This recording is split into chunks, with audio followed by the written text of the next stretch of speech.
Do people think you're weird because you don't talk a lot and you like to be alone? You're an introvert, so what? Dear fellow citizens of the world, welcome back to the channel. If you're new here, my name is Nick. I'm a career and performance coach, and on this channel, we talk about career, mindset, and personal growth. Today, let's talk about introversion.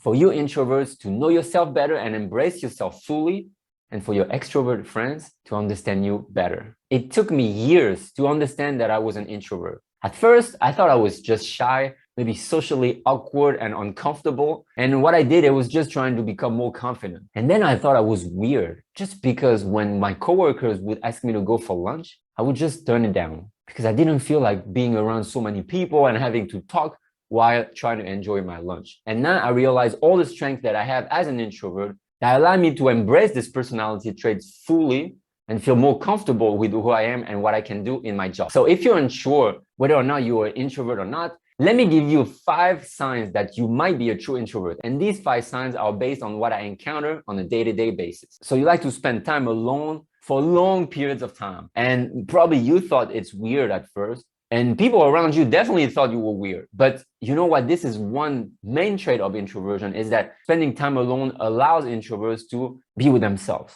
to understand themselves better, to take the time to come up with ideas and try to create their own reality. And this is what I do. I think, I reflect, I try to understand how my life goes, what I want to do with it. And it's good in a way because these days life goes by so quickly that most of us don't take the time to actually pause and stop and reflect on who we are, what we like, where we want to go. Now, the only downside to this is sometimes it's easy and comfortable to stay alone in this reality that is full of imagination, full of possibilities because you can craft it the way you want.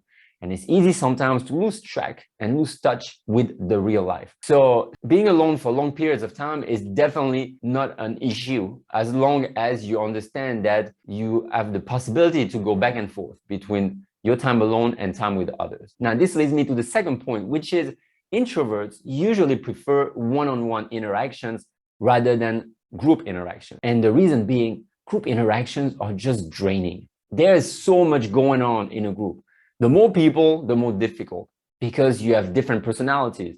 You have different conversations going on. You have a lot of different type of energies. And in this case, for an introvert to handle all this stimulation is extremely hard. One-on-one interactions, or maybe 2 people at most, allows for taking the time to listen more, to take the time to embrace fully what's going on and taking the time to process, which is very important. In a group setting, it's extremely hard for introverts to process because everything just goes by so quickly. Introverts usually take time to process their thoughts. And for me, being in a group is exhausting because I don't have time to understand what's going on fully. Okay, I want to say something, I want to respond to somebody, but there's already some other conversations going on. So for me, it's difficult. And the power of introversion resides in taking the time, process ideas, and really come up with the right way to say things. On top of that, being in a group setting is draining, and it takes a long time for introverts to recover from social interactions. And for me, being in a group in a networking event, for example, then I go home, I'm drained just because I'm still trying to process everything that was happening around me at that time. Too many conversations, too many people. I'm going home, I just need to rest. Now, this leads me naturally to the third point.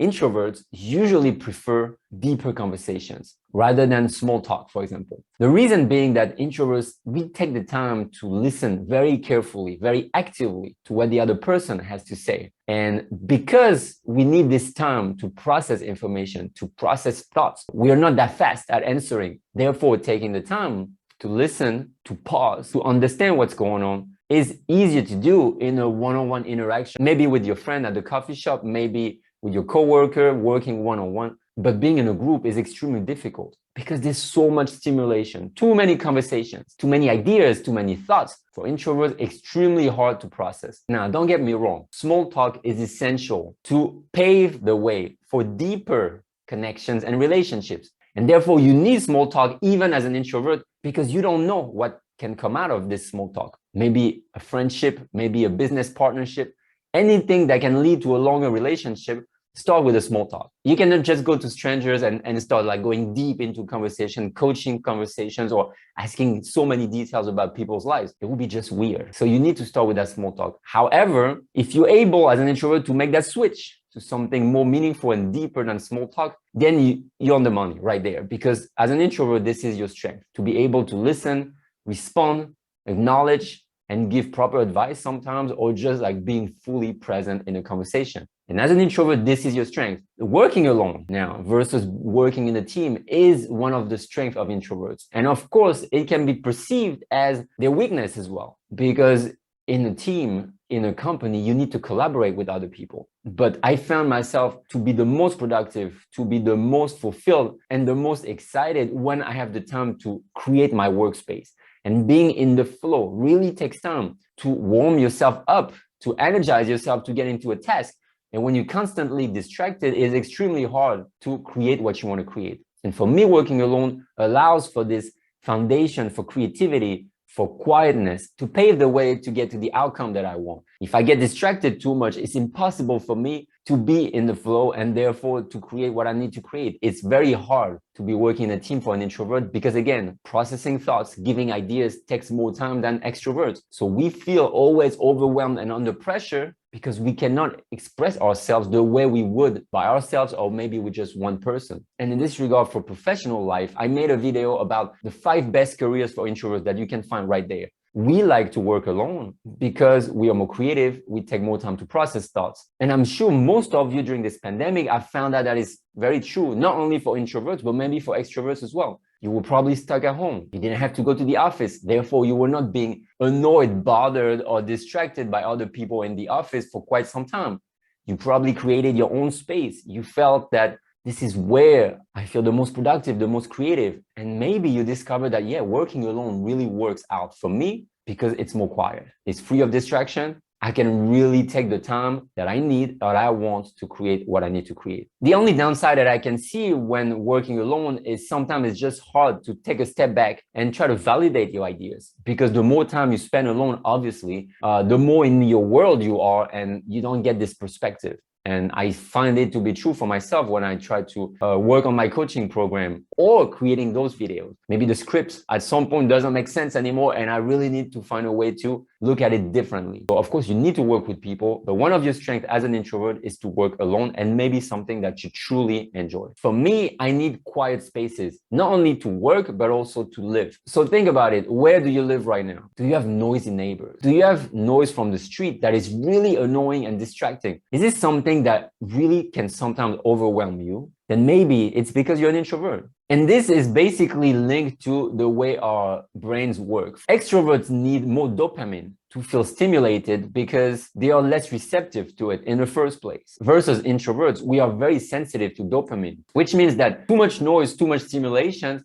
makes us overwhelmed and feel like we need to take a step back and recover from being overstimulated. So it all comes down for a different chemistry in people's brains. And so for introverts, too much noise, too many distractions is very difficult to process. And so make sure that the place where you live and your workspace are conducive to a more quiet environment. So whenever you can take breaks, or whenever you can create a space for yourself that you know is really your own cocoon, you can feel the most peaceful and the most productive. This is what you should create for your life. So what are the 3 takeaways from today's video?